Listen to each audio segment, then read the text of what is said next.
欢迎来到星星频道，请点击订阅并关注，获取最新资讯。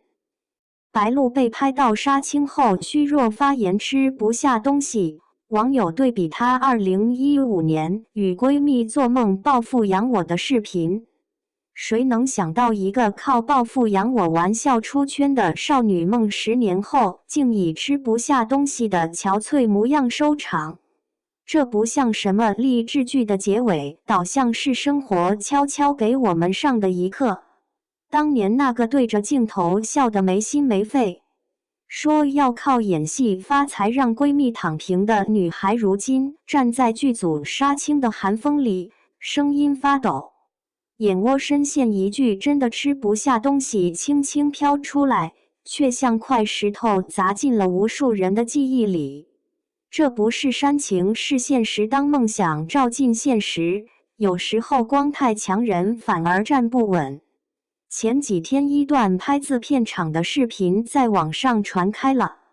那天北京下着小雨，气温不到5度。白鹿刚结束最后一场戏，穿着厚重的戏服走出来，脸上还带着角色的疲惫。粉丝围上去喊她名字，他勉强笑了笑，有人提醒他记得吃饭，他低头说了句：“真的吃不下东西。”声音轻得像自言自语。这段10几秒的视频被转发了几10万次。有人说他瘦的颧骨都凸出来了，也有人说这哪是杀青，分明是耗尽了力气才换来的解脱。偏偏就在这时候，有人翻出了2015年的一段老视频。那时候白鹿还在做平面模特，和闺蜜挤在出租屋里拍 vlog。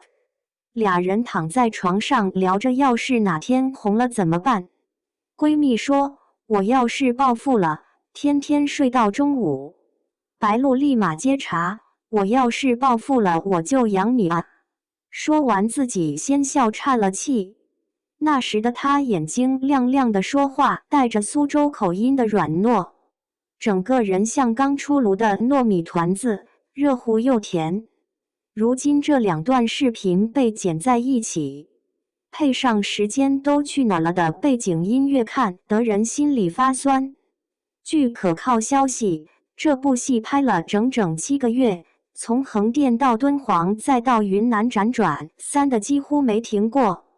有场夜戏连着拍了18条，导演一直没喊卡，他就一直哭，直到眼泪都干了。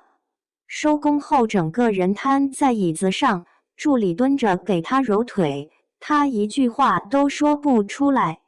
知情人士透露，他为了保持古装扮相的体态，整整2个月没碰碳水，低血糖发作过2次，一次直接晕在片场，休息2小时又回去接着拍。你说这是敬业可敬的让人心疼。新浪娱乐放出的幕后花絮里有个镜头让人忘不掉。凌晨3点，外景地冷的啊，气成霜，白鹿裹着羽绒服坐在折叠椅上打盹，手里攥着一杯凉透的营养液。场务小哥低声嘀咕，又推了商演，就为了赶进度。而据业内人讲，这剧原本5个月能拍完，后来平台临时加戏，投资方追加支线，硬生生拖了2个月。演员档期早就排满，只能咬牙硬撑。这不是个例，是眼下 S 加级古偶的常态。演员不是在拍戏，是在跑马拉松，还不让喝水。白鹿工作室第2天发了条微博，就一句话：戏结束了，人还在路上。配图是一双沾满泥的靴子和一碗冷掉的白粥。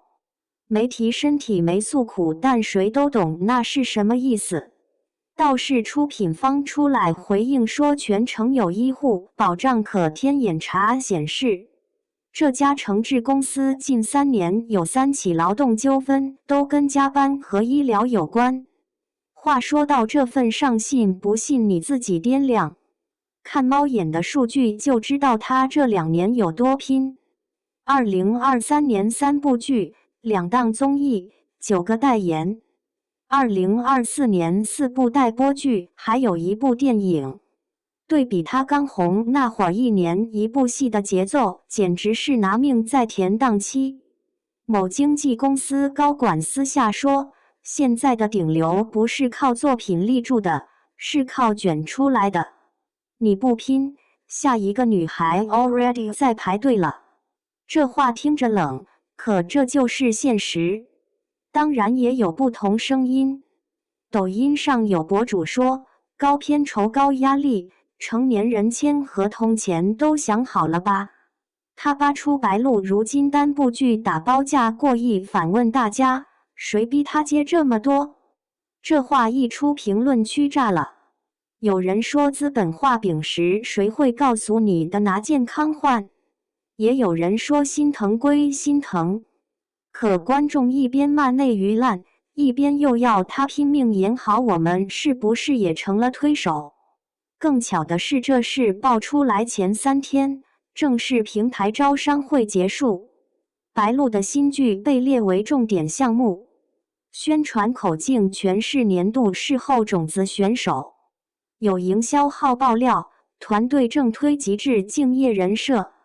于是有人问，这波情绪发酵是巧合还是精心设计的铺垫？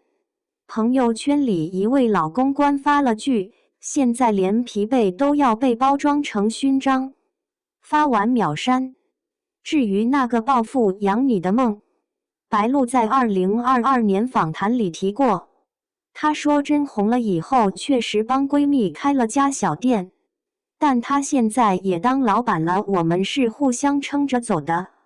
语气平静，没有炫耀，反倒有种尘埃落定后的释然。10年前随口一句玩笑，如今回头看竟像一句预言，她真的养了很多人，团队、粉丝、品牌，甚至整个项目，唯独忘了好好养自己。这事儿为什么现在冒出来？